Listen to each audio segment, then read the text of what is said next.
This may be Putin's worst year since the start of the full-scale war. Crimea is facing panic and logistical problems. On the front line, Russia's gains are limited, but its losses are huge. Even Roman Abramovich reportedly came to Kyiv with a message for Zelensky and Putin. So let's discuss this with Mick Ryan, a retired Australian Major General and one of the sharpest analysts of modern warfare. General Ryan, welcome, and it's a pleasure to have you here again. Thanks, Natalie. It's great to be with you. General Ryan, you write that Ukraine has effectively started to choke Russia's land corridor to Crimea by striking roads, fuel supplies, trucks, and logistics. How much could this change the situation in the south? Can we already say that Crimea is gradually becoming not a fortress for Russia, but a trap? Well, I think what the mid-range strike campaign that we've seen over the last couple of months does is fills a really important gap in Ukraine's war strategy. We've seen Russian soldiers fighting on the front line ever since the war began. In the last couple of years, we've seen the long-range deep strike. What we're seeing now is this mid-range campaign that fits in the middle and kind of unifies Ukraine's tactical, operational and strategic approach to the war. It will increasingly cut off supplies to frontline Russian troops, certainly cuts off logistics into Crimea, and the bridge strike that we saw today only makes that worse. So what we're seeing for the first time in this war is a fully unified, top to bottom, highly effective military strategy being executed by Ukraine. Yeah, you're right. For Putin, Crimea was supposed to be like his great political victory, the symbol of Russia's, return as an empire. But now that image is definitely cracking and falling apart. I know that Putin may not care much if civilians in occupied Crimea are left without fuel. But I thought that if the Russian military in Crimea starts running out of fuel, that is completely different problem. So I really hope that Ukraine can turn Crimea's fuel shortage into a real military problem for Russia. Well, Ukraine has already chased the Black Sea fleet out of Crimea, largely. That's been a wonderful achievement over the last few years. Less and less, the Russians are able to maintain air defences. The Ukrainian Navy is able to sail around and attack areas around Kerch. So, Crimea is not a bastion for Russia anymore. It's becoming a trap. And it's becoming a liability for Putin, no matter how much he wants to keep it. General Ryan, recently, Russia once again launched a very massive missile and drone attack against Ukrainian cities. It just happened like a week ago. And this happened shortly after Putin said that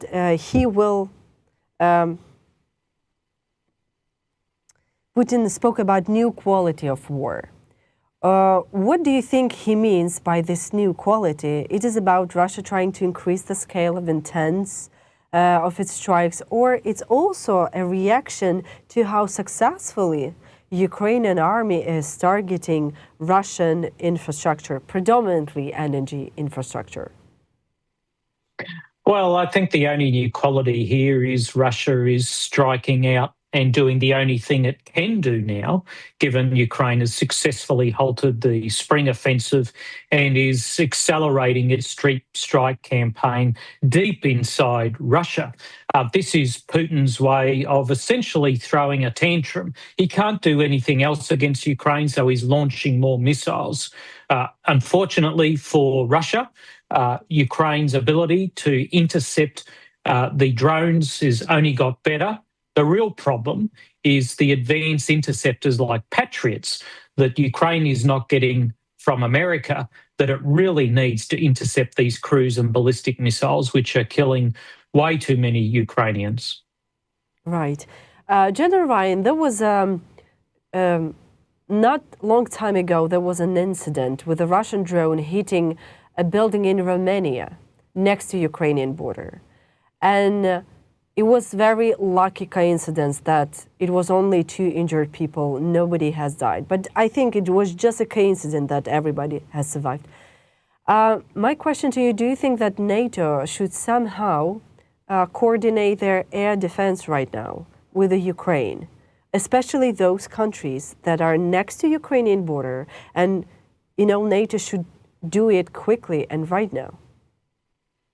Yeah, well, the amazing thing is NATO has had a collaboration with Ukraine on air defence for quite some time. So why we're seeing these shortfalls in other parts of Eastern Europe is a bit of a mystery. We're also seeing the Russians, according to open source reporting, taking control of some Ukrainian drones and using those to try and split off support for Ukraine. Fortunately, NATO members are much smarter than that. They know what Russia's up to, and it hasn't led to any significant tensions. Okay, General Ryan, in your recent article, you argue that Vladimir Putin is losing not just militarily, but across 5 dimensions: militarily, cognitive, moral, industrial, and economic dimension. And, this is very nice to hear. What is the clearest evidence that Russia is losing strategically in 2026? Well, we've discussed the military side of things. I think a really important data point there is in 2025, Russia was able to seize over 2,000 square miles of Ukrainian territory, and it did it at a cost of around 200 Russian casualties per square mile. So far in 2026, Russia has been only able in total to seize about 17 square miles at a cost of over 9,000 casualties per square mile. That is totally unsustainable. But it's also showing to countries that have been Russia supporters that there is no inevitable victory. This is the important cognitive battle that Putin is losing. And he's even losing support from the White House. You haven't seen too many supportive missives from President Trump about Putin recently. Economically, clearly, Russia is having a big problem with Ukraine's campaign against oil refineries. We're seeing fuel restrictions in 15 different regions of Russia now, including in Crimea. And we're seeing its economic growth being slowed significantly. So just about in every way you might measure progress in this war, Russia has either come to a standstill or is going backwards. Could Manpower become one of Putin's biggest vulnerabilities this year, 2026? Well, certainly President Zelensky and the defence minister right at the start of the year said the Ukrainian strategy was to significantly increase the manpower casualties that Russia suffers. They put a figure at 50,000 per month, have not reached that yet, but they're on the way to that target. And that puts Putin in a dilemma. He either has to reduce the scope of his operations in Ukraine, do less things with less soldiers, or go into another large-scale mobilization, which even Putin knows won't be popular in Russia. So Ukraine is putting Putin in a terrible dilemma at the moment, and Putin no longer has any good options for drastic increases or even sustaining the current size of his army in Ukraine. General Ryan, I've been speaking to you and with you and having an interview with you for quite a long time. But this is for the first time I'm so satisfied hearing what you're saying right now. This is a very nice turn and shift, I would say, in all this situation in Russia's war against Ukraine. And I see that you also write that Russia's spring offensive against Ukraine's fortress belt produced catastrophic losses, and that Institute for the Study War assesses that Russia is unlikely to seize it in 2026. Why is this defensive line so important? Well, it's the key to Putin seizing the entirety of the Donbas. I mean, Lugansk has largely been secured by Russia, but Donetsk is still has very strategic areas in the hands of Ukraine. And if Putin was able to seize the the fortress belt, he might decide then it was time for a ceasefire. Certainly, Ukraine has resisted the entreaties from the Americans to just hand it over so the war can be over. It should not do that. It should make Putin fight for every square millimetre of Ukraine. But it's a really important part of Putin's overall strategy. And he really can't declare any kind of victory or tell a story of victory in Ukraine without seizing the entirety of the Donbas. Absolutely. But I think it's how the war could potentially end. He's going to sell this victory picture, even if it's not true. Like, I don't know. But if Russia is failing militarily right now, why does so much of the Western debate still sound as if Russia has endless time, endless manpower, and endless resources? I even see it through a comment sometimes, like, it's Russia, and still people don't understand the true picture. No, I think that's absolutely right. I mean, Russia is fighting two wars here. It's fighting to win the war on the ground, and it's fighting to win the story of the war. And even if it's not winning the war on the ground, in the real world, Putin still has very powerful propaganda means where he can propagate stories of inevitable victory and Ukrainian losses, that there are still people in large parts of the world, in South Asia, in Europe, and even in North America, and even my country, who are willing to believe these lies because it fits with their worldview. The reality is these are lies. Putin is not winning, and things can only get worse for him as the year goes on. General Ryan, you probably heard, and I said it in my intro, that Russian oligarch Roman Abramovich, he was coming to Kyiv to visit and to see President Zelensky. And he was not only once suggesting himself as a mediator between Kyiv and Moscow, sending messages to each other through him. What his visit is telling you, is that something that really Putin wants to know about what Zelensky thinking here? I mean, what was your impression?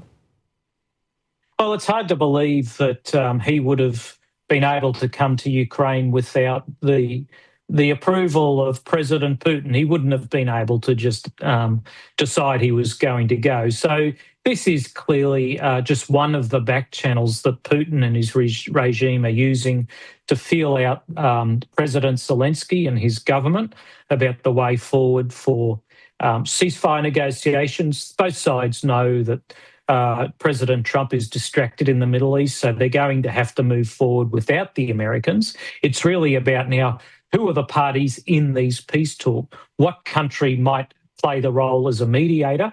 And that might have been an important part of these negotiations. I just thought if Russia is right now looking for those back channels, as you say, because obviously the United States is distracted right now.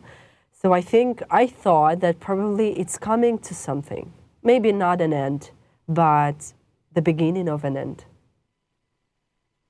Well, it'd be nice to think so, and I think every Ukrainian wants peace, but as a lot of the surveys in Ukraine also indicate, Ukrainians don't want peace at any price, particularly if they have to give up too much to Russia. I mean, Russia is still dangerous. Putin's war is not going well, but he's still able to launch these large-scale aerial bombardments against Ukrainian cities and kill Ukrainian citizens. He still has military forces in the field that are at least attempting to take ground. So he's still very dangerous and has to be taken seriously, even if his war is not going well. Ukraine is now actively developing its own ballistic missile capability, and there are reports about the FP7, which has already flown around 100 kilometers and could potentially reach up to 150 kilometers.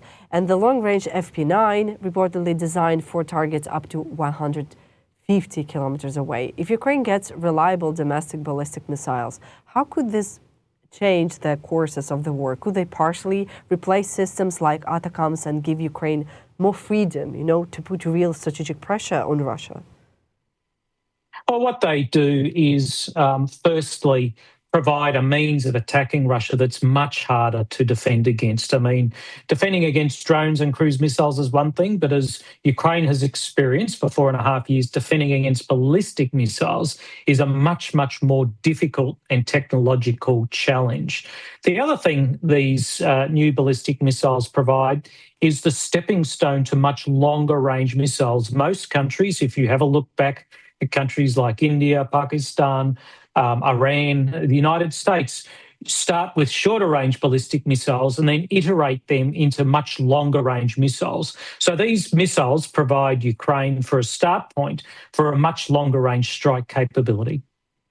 And do you think China could somehow be involved and eventually end up at the negotiation table on Ukraine and Russia? And if so, would Beijing be a real mediator or more the power trying to, as always, protect its own interests?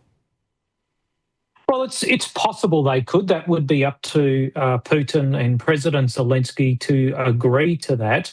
I mean, they've said at times they're willing to act as a mediator, but no one is under any misconceptions about who Russia's biggest supporter in this war has been. It has been China. So the Ukrainian government will take that into consideration. But, there are countries, potentially Turkey, China and others, that could play the role as mediator. But Europe has been very clear that it wants to be part of the negotiations. It should be part of the negotiations. So it remains to be seen who the key interlocutors will be in a peace process. So what we have right now, American president, he doesn't want to negotiate with Russia anymore. Then Europe, Kaja Kallas said that we don't want to negotiate with Moscow. There is nothing to look for. So it feels like nobody wants to negotiate with Russia anymore. General Ryan, it's just, it's a serious shift. Do you think that eventually people will remember in a history that you cannot negotiate with Moscow and Russia because they're a terrorist state, or people will forget it? I think people will forget it because they've forgotten lots of times that they've negotiated with Russia and Russia's just lied and backed out of agreements. I mean, they've backed out of just about every negotiated agreement in the last half century, and they'll probably back out of this one. Be that as it may, and I'm sure President Zelensky really doesn't want to talk to Putin.